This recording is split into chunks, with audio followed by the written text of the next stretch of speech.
लोकतंत्र में कानून का शासन चलता है, जो छोटा हो या बड़ा, गरीब हो या अमीर, सभी पर समान रूप से लागू होता है। इसी बात को नियमों का घेरा प्रभात कुमार खास करके इस पर पड़ताल करते हैं। असीमित भूख राजेंद्र बस दूसरे अंदाज में बात करेंगे। तो कानून हमारे यहाँ विधानसभा, लोकसभा आए दिन कानून बनाती है। कुछ घटना होती है या कमज़ोर या लचीले कानून के चलते अपराधी बच जाता है, फिर लोग आवाज़ उठाते हैं सख्त कानून बनाया जाएगा। संसद में फिर नए कानून बनते हैं, लेकिन इसके बावजूद कानून बनते हैं, कानून लागू करने वाले लागू करते हैं, क्या कानून लागू होते हैं? कानून का शासन है, कुछ लोग नहीं, बहुतेरे ऐसे लोग हैं जो कानून को अपनी जेब में रखते हैं। ऐसे चतुर चालाक कम नहीं है। वो कानून का कोई ढीला पेच निकाल कर बचने के पूरे उपाय खोज लेते हैं और नया पेच डाल देते हैं। कानून के उस पेच में से ऐसा नया पेच डाल देते हैं और पूरी ज़िंदगी आराम से बिता देते हैं। आप पर बलात्कार का आरोप हो, भ्रष्टाचार का आरोप हो, रेप का आरोप हो, आप जीवन भर बरी रह सकते हैं। आप जमानत पर बाहर रह सकते हैं। राम रहीम कई बार जमानत पर बाहर आते हैं, महीनों महीनों बाहर आते हैं। ये इन चीज़ों को देखते हुए इन लोगों को, आशाराम जेल के अंदर है, लेकिन बहुत सारे आशाराम जेल के बाहर है। अभी एक साधु हाल ही में स्कूल चलाता है और छात्राओं के साथ वो करता है जो उसके चोले में। ये देश कभी बर्दाश्त नहीं कर सकता। अब उसे गिरफ्तार किया जा रहा है।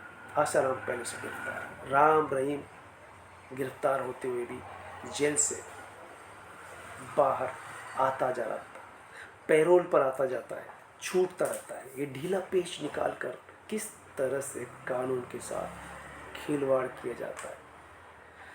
कानून निर्माता, पालक और रक्षक मानते हैं कि कानून सबके लिए समान है, एक सा है, पर जिन पर इसे लागू किया जाना चाहिए उस पर लागू नहीं हो पाता। सवाल फिर उठता है कठोरता, कानून को कठोर सख्त बनाया जाए, लेकिन चतुर चालाक लोग किस तरह से कानून से बचते रहते हैं, आए दिन हम देखते हैं। नया कानून लागू किया जाएगा, नया कानून बनाया जाएगा, सख्त कानून लेके आएंगे। सवाल ये उठता है कि लागू करने वाली मशीनरी वही है, क्या लागू कर पाएगी? अक्सर मंत्री कहता है कि कितनी भी पहुंच वाला क्यों न हो, कानून से बच नहीं सकेगा, कानून अपना काम करेगा। और कई बार कहा जाता है कानून के हाथ बड़े लंबे होते हैं। ये सब बातें सुन सुनकर के ऐसा लगता है कि जैसे सारे कानून आम आदमी पर या गरीब पर लागू होते हैं, चोरों पर लागू होते हैं, डाकू डकैतों पर नहीं, नेताओं पर, ब्यूरोक्रेट पर नहीं। इन सबको बचाने के तरीके जिस तरह से खोज लिए जा रहे हैं, मंत्री भ्रष्टाचारी होते हुए भी मंत्री बना रह सकता है। वो विपक्ष में है, वो सीडी उसके पीछे रहेगी। वही जब सत्ता पक्ष की तरफ चला जाता है, सीडी चुप हो जाती है। ये खेल इन दिनों जिस तरह से देखा जा रहा है, फिर कानून सख्त किया है, कठोर किया। भ्रष्टाचारी की पहुंच कानून को तोड़ने मरोड़ने में, और ऐसे कानून को तोड़ने मरोड़ने वाले बेखौफ होकर के जीते।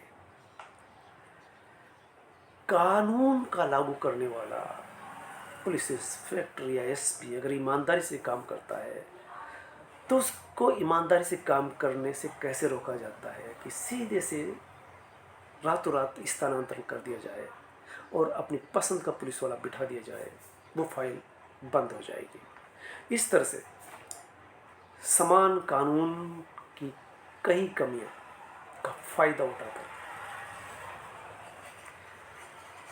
कानून के साथ खिलवाड़ करने वाले, सख्त कानून की बात करते हैं हम, लेकिन इस कानून में दो तीन तरह के कानून हैं। लेकिन सवाल ये उठता है कि कानून न सख्त है न नरम है, लगता है जैसे रबड़ की तरह है। जब जैसा जरूरत पड़ती है कानून काम करता है। गरीब है, उसकी पहुंच नहीं है, कानून सख्त हो जाएगा। और आदमी मजबूत है, पैसा वाला है, भ्रष्टाचारी क्यों ना हो, वो बच जाएगा। तो कानून को कैसे सख्त करें? कानून किताबों में बंद है या कानून लागू करने वाले पर निर्भर करता है। पुलिस थानों की स्थिति देखी जा सकती है कि कितने लोग ये सोच करके थाना पहुंचता है कि उसके साथ न्याय होगा, कितने लोग कोर्ट पहुंचते हैं ये सोच करके उसके साथ न्याय होगा ही। ऐसे में लोग न थानों में जा पाते हैं न कोर्ट में जा पाते हैं। फिर कुछ लोग फिर आवाज़ उठाते हैं जागरूकता फैलाने के लिए, कानून की अवेयरनेस के लिए। और इस जागरूकता के फैलाने से कुछ लोग सजग सावचेत होते हैं और अपना काम कुछ हद तक करने का प्रयास करते हैं। ट्रैफिक पुलिस आपने देखा होगा हर चौराहे पर चालान काटते हुए नजर आते हैं। आप गौर करेंगे कि ट्रैफिक पुलिस को जितनी तनख्वाह मिलती है, 2-3 लोग वहाँ खड़े होते हैं, दिन भर सिर्फ पर्चियाँ काटते हैं और वो अपनी ड्यूटी पूरी कर लेते हैं। किसी एक बंदे को वो ये समझा नहीं पाते कि हेलमेट पहन के आओ, तुम्हारी गलती क्या थी, 3 कैसे बैठे थे। उनका मकसद दुपहिया चौपहिया वाहन को रोकना और सीधे सीधे चालान काट दे। क्या चालान काटना ही उनकी ड्यूटी है या व्यवस्था बनाना? ये सवाल जो हर आम आदमी के दिमाग में आता है। और ऐसे जुर्मानों से कोई फर्क नहीं पड़ता, वो व्यक्ति जुर्माना दे करके आगे फिर जुर्माना देने के लिए तैयार, अगले ही चौराहे पर या अगले ही दिन या अगले ही महीने। कभी कभार पकड़ में आया तो जुर्माना दे दिया, हेलमेट नहीं पहनना, नहीं पहनेगा। 3 बैठ के सफ़र कर रहे हैं, रोड टूटी हुई है, उछल उछल के पड़ रहे हैं, लोग गिर रहे हैं, पैर तुड़ा रहे हैं, किसी की कोई जिम्मेदार नहीं, सिर्फ चालान काटना। उचित और वांछित तरीके से कानून कैसे लागू हो, इस पर सरकार भी उतनी सजग नहीं है। वो सिर्फ ये देखती है नेता सत्ता का है तो अपने पक्ष वाले लोगों के साथ न्याय करता हुआ, बचाता हुआ नजर आता है। पर्यावरण की जब बात आती है तो कानून टूटने की बात होती है। सड़क कितनी चौड़ी होनी चाहिए, सड़क की चौड़ाई जरूरी है, पर्यावरण की तिलांजलि दे दी जाएगी, पेड़ काट दिए जाएंगे। अभी हिमाचल में सवाल उठ रहा है कि इतनी बाढ़ आई, कारण था कि वहाँ निर्माण कार्य किए गए, रोडें चौड़ी की गई, रोड 10 मीटर की पास की गई और कह दिया 12 मीटर की बनेगी। इस पर सवाल उठा तो कहा कि पर्यावरण का ध्यान रखते हुए पर्यावरण कमेटी बनाई जाएगी और पर्यावरण का ध्यान रखा जाएगा और रोड का निर्माण जारी रहता है। पर्यावरण की कीमत पर विकास जारी है, ये कानून है। जिम्मेदारी किसकी है?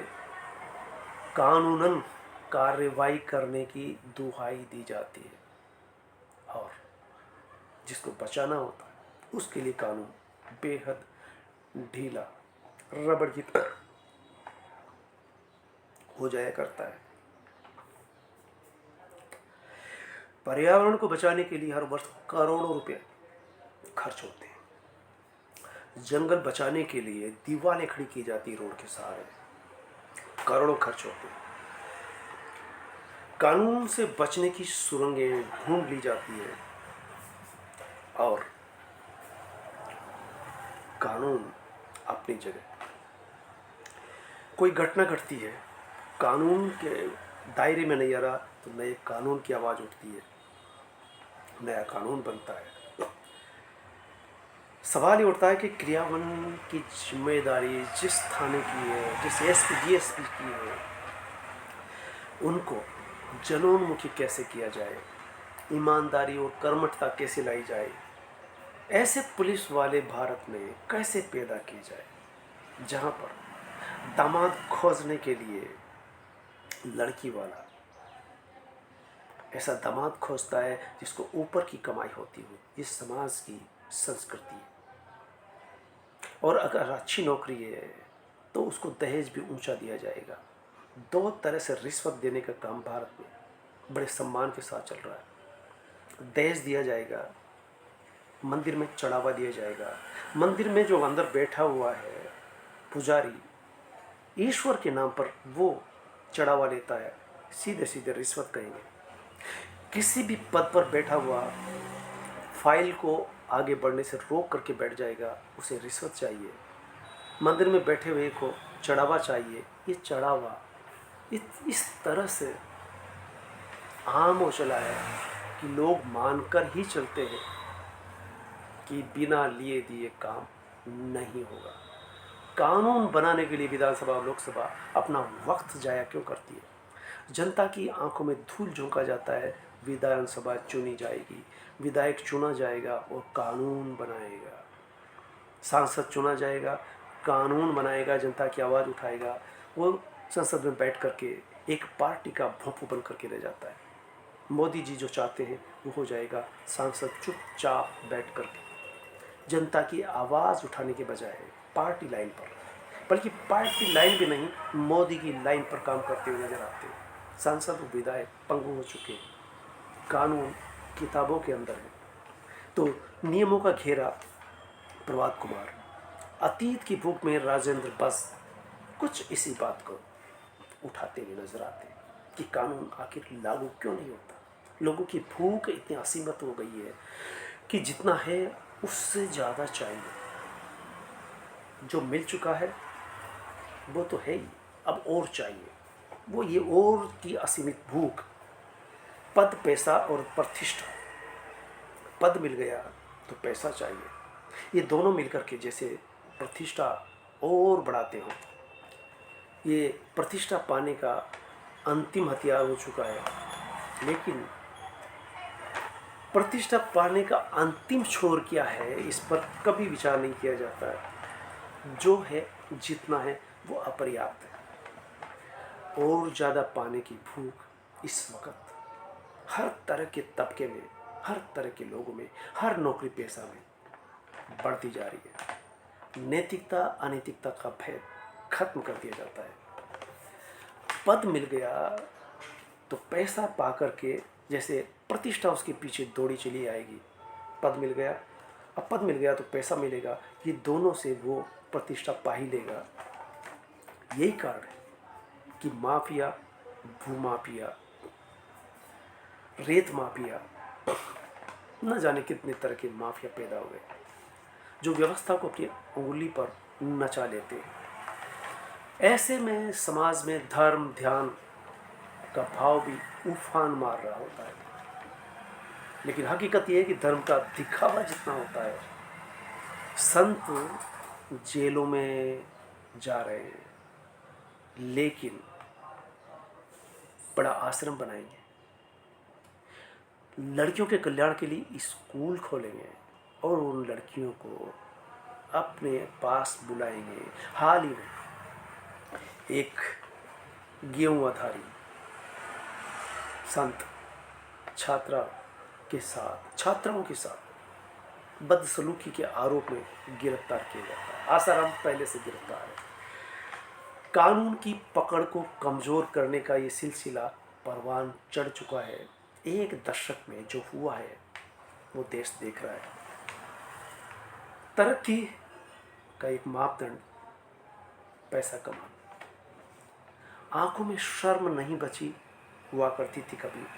अगर कोई प्रतिष्ठित व्यक्ति आ रहा है, कोई झगड़ रहा है, उस व्यक्ति के देखते ही आंखों में शर्म थी कि चुप हो जाते थे झगड़ते हुए लोग। अब सही गलत का भेद खत्म हो चला है। सुकून की जिंदगी जीने में कितना चाहिए? जो सुकून की जिंदगी जीना चाहता है उसको न पद चाहिए, न पैसा चाहिए, न इस तरह की प्रतिष्ठा चाहिए। ऐसे कितने लोग हैं। अगर जो कोई विपश्यना करके आ रहा है और 2-3 बार विपश्यना कर चुका है, तो वो चाहे किसी भी पद पर हो, इन चीज़ों से बचा रह सकता है। बाकी का तो कहते हैं कि ऊपर वाला ही मालिक है। ज़्यादा और ज़्यादा चाहिए। कितना चाहिए? No limit. जीवन की सुरक्षा और सहजता की फिक्र इन दिनों किसी को भी नहीं है। कैसे किया जाए? तो कानून का पालन कैसे हो, भारत की जनता में आमूल परिवर्तन कैसे हो, एक ही माध्यम है कि विपश्यना का रास्ता अपनाया जाए, विपश्यना को पाठ्यक्रम में लागू किया जाए, विद्यालय के विद्यार्थी विपश्यना के बारे में जाने, महाविद्यालय के, और जो ही उनको वक्त मिले 10 दिन किसी केंद्र पर जाकर के, और फिर जब वो नौकरी करेंगे तो शायद बदलाव आ सके। धन्यवाद।